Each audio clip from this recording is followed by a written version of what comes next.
আপনি কি কখনো ভেবেছেন স্বামী স্ত্রীর সহবাস ঠিক কতক্ষণ হওয়া উচিত? এই প্রশ্নটা অনেকে মনে মনে করে, কিন্তু খোলাখুলি জিজ্ঞেস করতে দ্বিধাবোধ করে।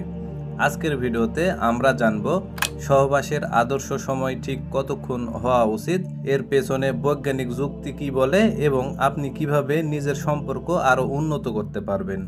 তো সহবাসের সময় নিয়ে সমাজে অনেক ভুল ধারণা আছে। সিনেমা বা অশ্লীল ভিডিও দেখে অনেকেই ভাবে সহবাস হতে হবে 30 মিনিট বা 1 ঘন্টা। আসলে বাস্তবতা একেবারে আলাদা। সহবাস মানে শুধু সময় নয়, এটা হলো মানসিক সংযোগ, ভালোবাসা ও পারস্পরিক তৃপ্তির ব্যাপার। চলুন দেখি বিজ্ঞানের দৃষ্টিভঙ্গি থেকে কি বলে।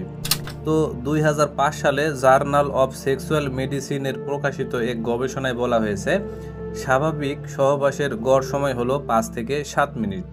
অন্যদিকে যৌন থেরাপিস্টরা বলে 3 থেকে 5 মিনিট হলো সন্তোষজনক, আর 7 থেকে 13 মিনিট হলো আদর্শ।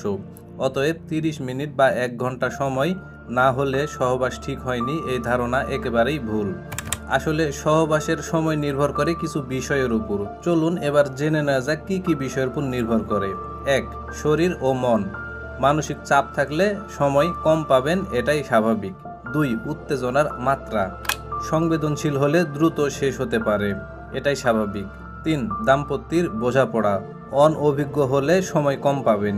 4. যৌন নিয়ন্ত্রণের ক্ষমতা। যদি সহবাস করার আগে বীর্যপাত হয়ে যায় তাহলে অবশ্যই আপনাকে চিকিৎসকের প্রয়োজন হতে পারে। চলুন এবার সময় বাড়ানোর কিছু উপায় নিয়ে আলোচনা করা যাক। সহবাসের সময় বাড়াতে পারেন কিছু সাধারণ অভ্যাসের মাধ্যমে, যেমন গভীর শ্বাস প্রশ্বাস নিয়ে নিয়ন্ত্রণে থাকুন, স্টার্ট অ্যান্ড স্টপ পদ্ধতি ব্যবহার করতে পারেন, কেলেক এক্সারসাইজ করে পেশি মজবুত করতে পারেন, প্রয়োজনে যৌন থেরাপিস্টের সাহায্য নিতে পারেন। সহবাসের আসল কথা হলো দুজনের মানসিক সংযোগ ও তৃপ্তি, সময় নয়। ভালোবাসা আর বোঝাপড়াই সম্পর্ককে আরও গভীর করে। তাই নিজের ও সঙ্গীর চাহিদা বুঝুন এবং একসাথে সময় কাটান ভালোবাসা দিয়ে।